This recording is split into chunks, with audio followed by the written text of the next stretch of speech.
Welcome back to the deep dive. Today we're really peeling back the layers on a narrative that it's less a simple story and more of a psychological pressure cooker. Oh, absolutely. Yeah. It's wrapped in this deep historical anxiety and then this layer of cosmic horror on top. Right. And our source material plunges us right into this bleak, isolated Yorkshire village, Crook Marsham, in December 1968. And that date, 1968, is so important. You've got this collision of deeply personal tragedies, unresolved war trauma going back decades. And then on top of all that, this ancient, terrifying parasitic entity. It's an incredible mix. It's a truly dense weave of science fiction and just deep psychological realism. So I think our mission today really is to analyze the core mechanism of this horror, the sentience. Okay, so how does it work? Well, we need to understand exactly how this power functions. Yeah. I mean, it doesn't rely on generic ghosts or, simple jump scares. It actually uses human nostalgia, regret, unresolved grief It uses them as what? A weapon? as a literal extractable energy source. Hmm. This entity transforms the village's collective past, all its pain, all its losses, into a physical destructive weapon. It's quite a concept. So to do that, we're going to have to unpack centuries of linked incidents all happening in this one single geographical spot. Exactly. It all comes back to the location. Okay, let's unpack this by starting with the setting, because the atmosphere is it's everything here. Crook Marsham in December 1968 is utterly divorced from the Cultural Revolution that's happening everywhere else. Completely. You're immediately thrown into this bleak, perpetual winter. The source describes it with this dismal, slate gray quality, battered by this continuous rain that just drives against the windows. Yeah, and the only human warmth, the only anchor against this oppressive sense of stagnancy seems to be the local pub, the Shepherd's Cross. And the pub isn't just a physical shelter, right? It's a thematic anchor. Inside, you get the comforting smells of old wood, stale tobacco smoke, frosted glass. It gathers the community in this familiar, almost defensive embrace Defensive against what? The rain. against the future. The source immediately establishes this theme of deep societal resistance to change. That's a vital piece of context. And you see characters like Edmund Trevithick, the aging theatrical actor, he really embodies this resistance. Oh, completely. They look at the outside world, 1968, with its Apollo 7 launches, the Paris riots, the perceived anarchy of bloody Bolshevik students, and they just see frightening instability. Yeah, they yearn. And the source uses this specific phrase for the certainties of his own young days. A time when roles were clearer, life just seemed more ordered. This is the fuel source, isn't it? This is 100% the fuel source. This stagnancy, this unwillingness to move forward, this collective desire to literally rewind time, it saturates the entire geographical area. It makes the village ripe for the sentience's influence. Exactly. The entity recognizes that profound regret isn't a passive emotion. It's an active tether to the past, and it's just waiting to be pulled. And the sentience starts its work by exploiting the most common, I guess, and accessible human flaw, nostalgia. But a nostalgia that's been corrupted by just irreconcilable loss. Which brings us to our first major victim, Jack Bruto, a man trapped in a marriage that's just curdled into bitterness. Jack's whole reality, his present, is defined by comparison. He constantly holds his current dreary life with his wife, Wynne, up against their beautiful, youthful past. And the specific memory he fixates on is almost trivial in its detail, but it carries this profound emotional weight. It's Wynne, young, wearing this beloved bright red dress. Yeah, and the source of Jack's deep pain is monumental. It goes way beyond just marital squabbles. The couple lost 2 children. Right, one was stillborn. And then years later, their young son, Jackie, was run down by a bus. It's just an unbearable level of tragedy. And that created this gaping hole in their life that they couldn't traverse together. But Jack's mind, it focuses not on the pain itself, but on the beauty he lost. Specifically Wynne, quote, in that lovely red dress, waving to him at the station, promising a future that just never arrived.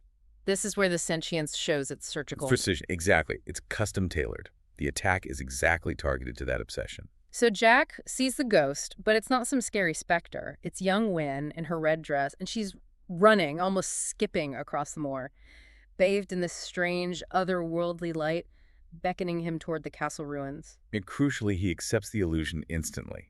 He doesn't question it for a second. No. He believes she has truly come back, Yeah. and that the years have literally been rolled away as if time is elastic and can be reversed by just sheer desire. So he stumbles out in his heavy coat and Wellingtons, pursuing this phantom with, as the source says, his heart in his mouth. He's just embracing this impossible reunion. And this acceptance proves instantly fatal. He's found dead in a rocky enclave, one of these ancient fissures in the rock. The intense emotional desire for a past that can never return becomes a literal fatal energy drain. His body is rapidly decomposed, absorbed by the entity as pure energy. It's a clean extraction of life force, and it's powered entirely by regret. Wow, that distinction, the desire for the past becoming a lethal energy source, that is the central mechanism of this whole deep dive. But it doesn't start at nostalgia. No, it also weaponizes guilt. And this brings us to our second really chilling case study, Betty Yaden. She's the landlord's wife, and her trauma is rooted in this decades-old crippling guilt related to World War II. Betty's pain centers on her younger brother, Alf. He was killed when his ship was torpedoed in the Pacific during the war. And her guilt stems from this rational but deeply held belief that she somehow interfered in his life right before he left, and that caused his death. It's the definition of survivor's guilt, but it's compounded by this perceived responsibility. And the narrative is relentless in emphasizing the specific, aquatic horror of Alf's death. Betty suffers these crippling nightmares where she doesn't just see the explosion. She relives his drowning, and the final dehumanizing fate of his body being consumed by sharks. Yeah. She's terrified of closing her eyes because she sees him, quote, bobbing in the water, his skin blanched and his eyes pecked out by gulls. The source is just brutal in detailing this specific terror. So when the sentience manifests for her, it doesn't give her a beautiful vision like it did for Jack. It gives her the absolute worst fear her mind has constructed. It brings Elf back in the most gruesome possible form, mirroring the worst descriptions of maritime decay imaginable. And the manifestation is so specific and close to home. It rises from her bathwater, from under the frothy foam. Right, she sees a wasted hand with black scum and mold under its fingernails, hauling itself out. Ugh, that detail, the black scum and mold, that is crucial. It confirms that the sentience has fabricated a personalized ghost, tailored exactly to her memory of marine rot, drowning, and decomposition. And this is the pivot point for our understanding. The sentience isn't a simple specter, it's an emotional tailor. What really stands out to me is that the entity does not use generic spooky figures. It meticulously custom tailors the apparition to the victim's most traumatic, most regretted, and specific memory, the point where their emotional vulnerability is at its absolute highest. Alf's zombie-like appearance is confirmation that the entity is surgically extracting pain for energy. It's focusing on the point of greatest internal resistance and trauma. Yeah.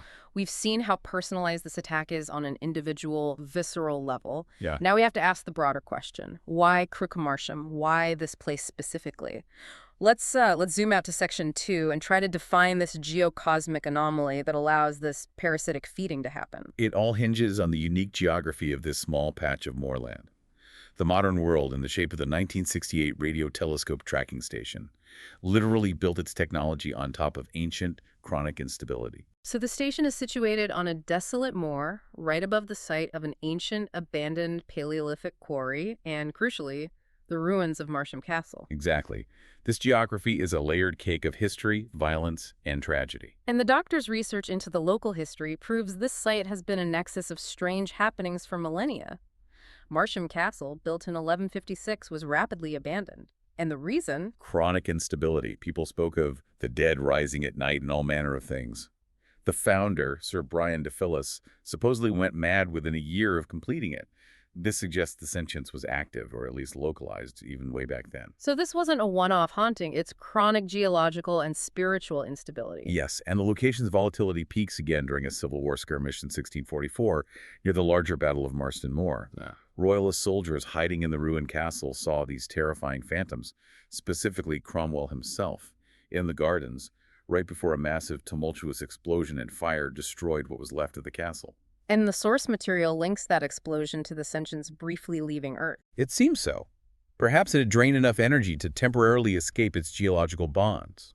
Okay, so if the sentience has a geological prism, why is it so active now in 1968? The modern scientific signal is the trigger.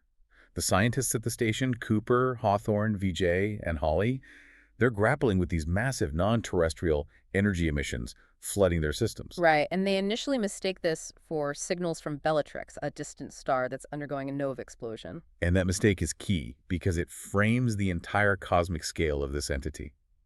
The Doctor synthesizes all this data, all this history, to define the sentience not just as a ghost, but as a planetary parasite. A planetary parasite, what does that mean exactly? That's ancient, described as older than Earth itself, running through the planet like a vein of mineral in the rocks. Wow. So Earth didn't just host it. The planet actually formed around it, trapping it, but at the same time providing it with an energy source, the development of human emotion. And critically, the doctor confirms it is growing and it's hungry. That phrase, like a vein of mineral in the rocks, that's a stunning image. It suggests this entity is intrinsically linked to the planet's very crust, not just floating above it.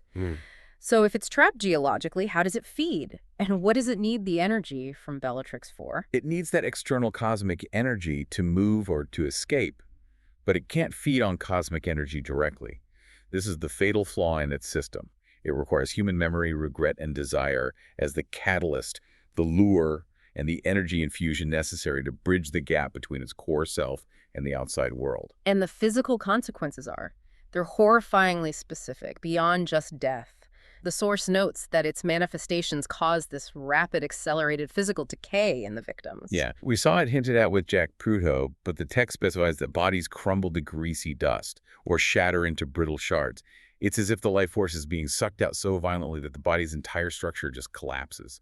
On top of that, its presence is tied to this distinctive repulsive odor, which serves as its physical signature. Right. Whether it's possessing the tramp Billy Coote in the present day or the Abbot Winstanley back in 1156, its immediate proximity is accompanied by this vile, rancid stench. The descriptions are consistent and sickening, like bad meat or rotting fish. Like a freshly disturbed mass grave, it is the smell of profound spiritual and physical corruption entering the air we breathe. Exactly. That stench really marks the corruption. Let's look at two more modern victims at the tracking station, just to fully understand the range of its psychological hunting tactics. We can start with Holly Kidd, the young station staff member. Right, and her pain isn't ancient guilt like Betty's. It's raw, ongoing grief, and it's focused entirely on a lost future. Holly is haunted by the death of her fiancé, James, who was killed 6 years prior in a tragic accident. Her regret isn't about doing something wrong. No, it's about the absence of a future, the life they were supposed to have together. The sentience targets this raw, deep-seated, ongoing grief, and it adapts its manifestation to offer ultimate solace rather than ultimate horror. So instead of a zombie, she gets a benign, familiar figure. James manifests smiling, sitting on her bed, his broad hands folded neatly across his lap. This is a trick of ultimate comfort and domestic familiarity. It's designed to completely disarm her critical thinking. It's the ultimate insidious bait. The phantom reaches out and takes her hand. The palm is warm and reassuring, offering the physical connection she has desperately missed for 6 long years. Holly, exhausted and emotionally vulnerable, she nearly succumbs. She believes her memory is all time and that he has truly returned to her. But the source gives us one chilling detail that acts as a warning sign. The Phantom James's eyes were black and opaque like unpolished jet. No light, no reflection, no soul. That's the tell. That is the moment the doctor sees her sprinting across the cavern, crying out, "James," even as he's trying to warn her. And she is absorbed. She sacrifices her life force for the reunion she so desperately needed, becoming a victim of believing that the past can return to heal the present. She prioritized emotional comfort over rational reality. Now we come to the fascinating and I think perhaps most toxic tragedy of Dr. Hawthorne. He represents an entirely different kind of prey. He does. He's the rigid, traditionalist mind, desperately seeking order and certainty in a world that is rapidly changing around him. His anxiety over the cultural changes of 1968 is intense. Hawthorne is explicitly painted as a product of his era and his anxieties. He's a staunch traditionalist, disgusted by the social upheaval, the rising immigration, and what he sees as just utter societal decay. His regret isn't personal loss like Holly's. It's social loss. A desperate, toxic longing for a bygone, orderly, and, let's be frank, a racially pure era. This anxiety fuels the sentience with a very unique and powerful kind of energy. So the sentience custom tailors its attack to weaponize Hawthorne's internal psychological rot. His mind, interestingly, is one of deep-seated order. He loves the near-poetic quality which abstract higher maths could achieve. Right. But his fear and his bigotry manifest as a childhood bogeyman, the tar baby, an image from an Uncle Remus tale that both haunted and fascinated him as a child. This is the sentience at its most insightful. It's targeting the hypocrisy. I think so, yeah. It realizes that his intellectual order is built on this foundation of deep, primal and irrational fear. The tar baby image, which is half fear, half nostalgia for a past era where such stories were common, is the perfect vector. It represents everything he is trying to suppress and everything he irrationally fears about the future. And the final manifestation is terrifyingly physical for him. He's reduced to a body, withered and dry like an unwrapped mummy, collapsing from the sheer psychological terror and decay. His spine is frozen by the tactile memory of the tacky black paw clutching his ankle. It brings a specific long-dormant horror to life. The takeaway here seems profound. The sentience is impartial. Completely. It doesn't care if your regret is over a lost child or a lost political order. Mm. If you hold on to a memory with sufficient emotional intensity that it prevents you from accepting reality, you become a fuel source. It feeds on internal contradiction and the inability to move forward. I see the connection there. If acceptance is the key to moving forward, then Hawthorne, who was defined by his refusal to accept 1968, was guaranteed to fall. Exactly. And that sets us up perfectly for Section 3, where we look at our guides, the Doctor, Ace and Trevithick, and how they navigate these intensely personalized psychological attacks, because they have to find a way to resist the lure. We have to start with the Doctor himself because he is perhaps the most vulnerable target of all. He arrives in this really unusual state, moody, sulky, and contemplating surrender. The source tells us he is pacing his dust-filled tertiary console room. Right. Wait, the tertiary console room, does the source imply he's retreated to an older, less functional version of his ship, symbolizing his desire for retirement or regression? Precisely. It's a deliberate detail. The TARDIS is eternal, but the console rooms change. Retreating to the tertiary one, which is often dusty, perhaps melancholic, and definitely archaic, symbolizes his internal crisis. He's wrestling with lifelong grief and this decision to leave his frantic nomadic life behind. He's tired. He's contemplating retirement. He actually says, I have done enough. He does. And he acknowledges that every companion eventually leaves him, which makes the pain of attachment immense. So the sentience, with its ancient ability to perceive these deep emotional rifts, finds the Doctor's ultimate core regret, Susan. His first companion and his granddaughter. He left her behind in a heartbreaking goodbye years ago, forcing her to build a life on Earth while he traveled on, forever alone. And the lure for the Doctor is overwhelming because it offers him absolution and reunion. The apparition of Susan isn't a horror, but something beautiful, like a shaft of sunlight pouring through storm clouds. It's a perfect, youthful reconstruction of his greatest love and his greatest loss. He's forced to relive his heartbreaking goodbye with the promise that this time he can undo it. And the moment is built to be his downfall. He nearly succumbs, whispering, I've missed you so much, my dear. The Doctor, the ultimate traveler, is tempted to abandon reality entirely and retreat into a perfect, manufactured memory. But he pulls back. And what saves him? It's not a physical fight or a sonic screwdriver. No, it's a tiny analytical observation, a failure in the manifestation's sincerity. He notices a cold, harsher flicker in the Phantom's eyes, a metallic glint that Susan's eyes never, ever possessed. It's the moment the sentience's programming fails to capture the true soul. He confronts it. He whispers, no, refusing the ultimate lure of going home and fixing his greatest regret. And the Phantom immediately turns malevolent, Susan's body elongating like an uncoiled snake, mocking his anguish. She chooses the painful reality of loss over the comforting lie of the past. And this resistance is crucial to understanding the path to defeating the sentience. It sets the rule. You defeat it by recognizing the lie and choosing reality. You have to embrace the pain of loss and decide to move forward, regardless of the cost. Speaking of moving forward, let's pivot to Ace. She's the pragmatic but emotionally restless companion. And she's feeling neglected by the Doctor's moodiness, and she finds this unexpected, stable, and deeply human connection with Robin, Lawrence Yeaton's stepson. The source notes her experiencing nice tinglings, a simple, uncomplicated attraction. Robin represents the stability, the grounding, the domestic human warmth she lacks in her life of constant travel and danger. For a girl who struggles with attachment and running away, Robin is a chance to put down roots, even if it's just temporarily. The sentience, however, targets her core need for family and security. It doesn't use romantic love, but her deepest memory of safety. Her mother, Audrey, who she calls Dory, from a faraway summer holiday. And this manifestation is far gentler than the horrors faced by Hawthorne or Betty.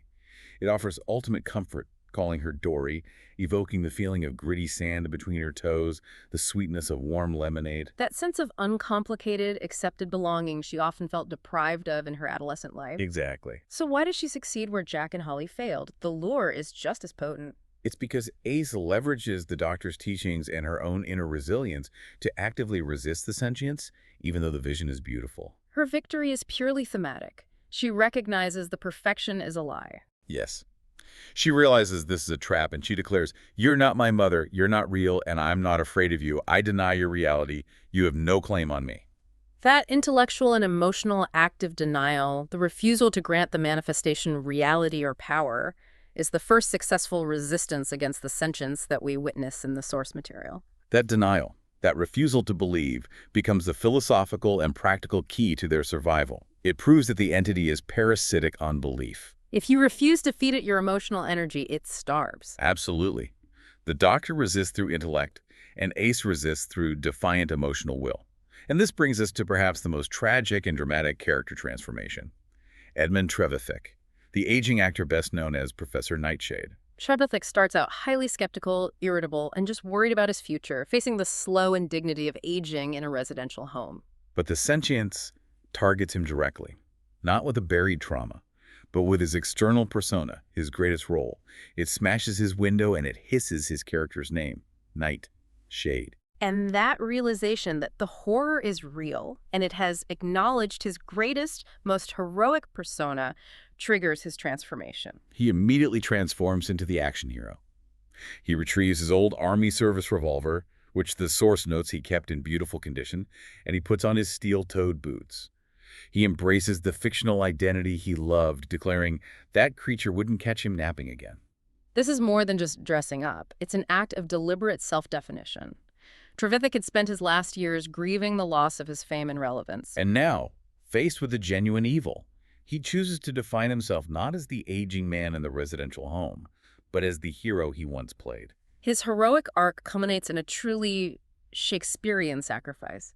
He fights off these insectoid creatures, these physical, monstrous manifestations of the sentience, in the tracking station's lift shaft, using his marksmanship and those steel-toed boots. But the sacrifice itself is the critical philosophical point. He doesn't just die fighting. He makes a conscious decision to let the sentience possess him. The text describes Trevithick twisting and melding into the beast. This act, allowing the entity to consume him, is deliberate. It buys the Doctor and Vijay the precious minutes they need to escape and finalize their plan. It's a powerful moment.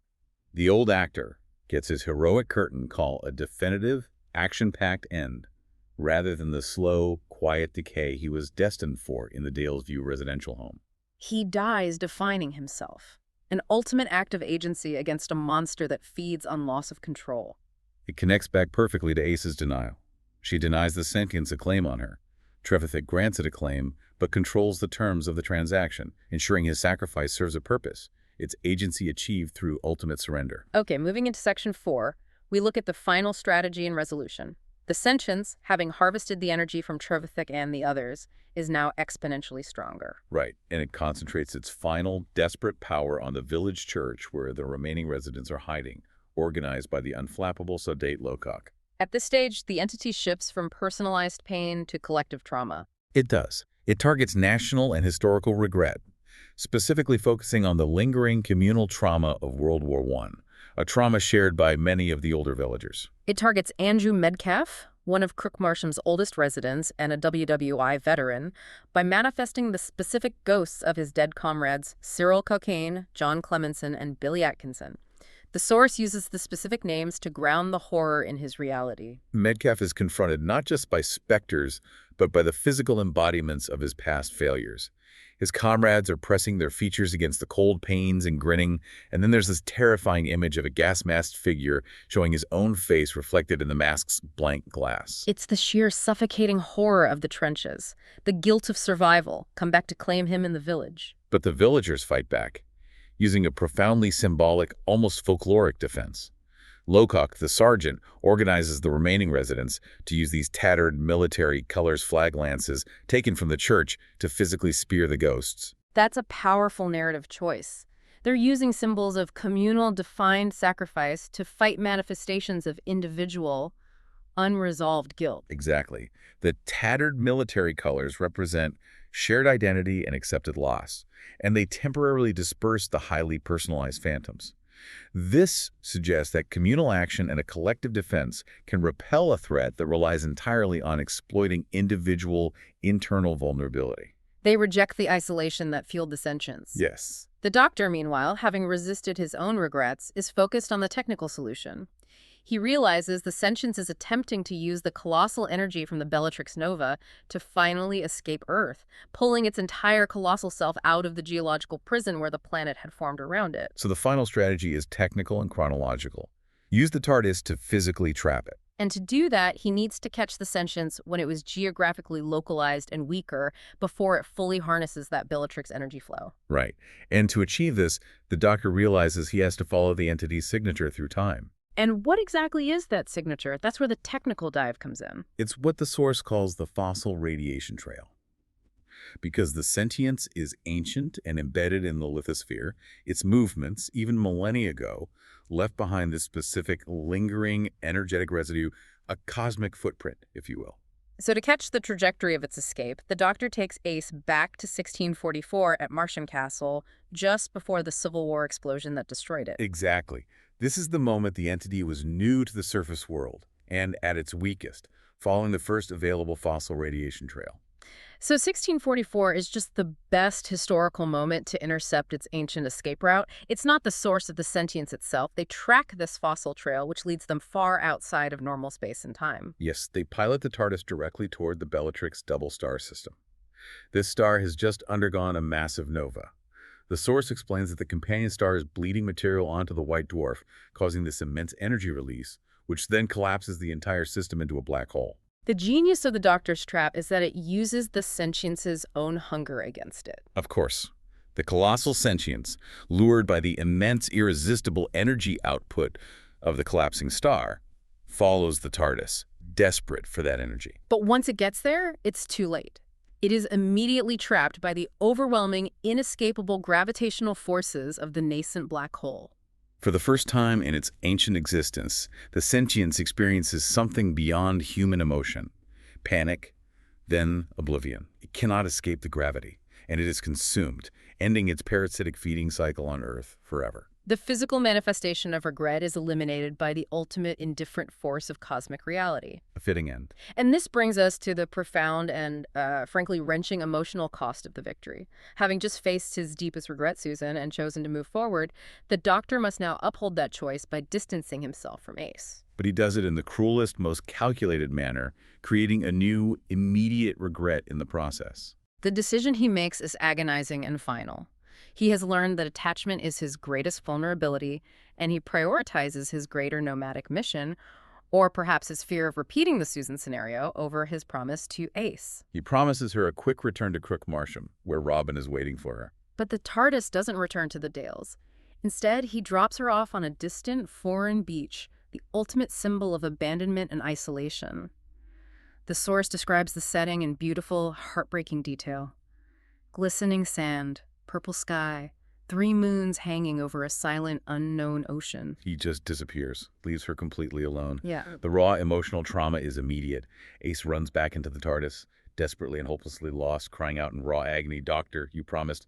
Take me back. I have to go back." He has inflicted the very pain of abandonment on her that he himself was trying to overcome by rejecting Susan's phantom. And the lingering consequence for the people they left behind is emphasized. We know Robin, the young man Ace connected with, is waiting. The source confirms the profound, tangible cost of the Doctor's betrayal. Robin waits for Ace for over 5 months. Making the trip to the tracking station daily, enduring the Dale's winter, but she never comes back. The irony is devastating. The Doctor defeats a monster defined by exploiting regret, loss, and the inability to let go.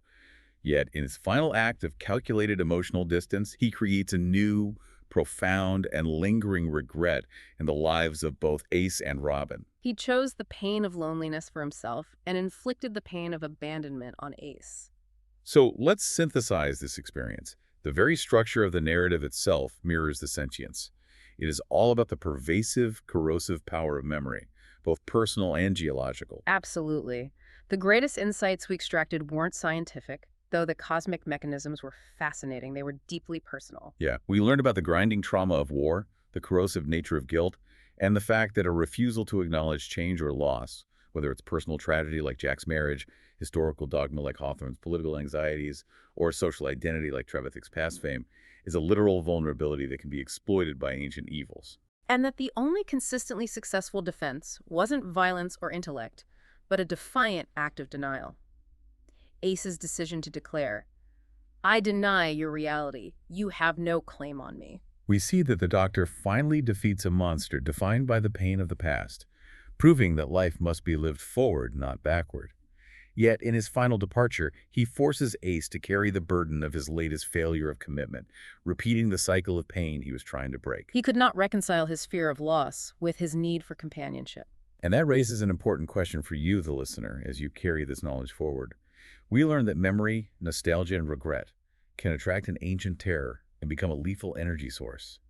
But how often do we recognize that our own unwillingness to let go of the past, our own nostalgia for certainty, for a perfect version of ourselves or our lives, is not only a source of pain, but potentially the most destructive self-sustaining force in our own lives, keeping us pinned down just as surely as the sentients tried to pin the Doctor to Susan? What past promise or lost perfection are you clinging to that is draining your energy today? A question worth sitting with, because sometimes letting go of the perfect memory is the only way to save yourself. Thank you for joining us for the deep dive.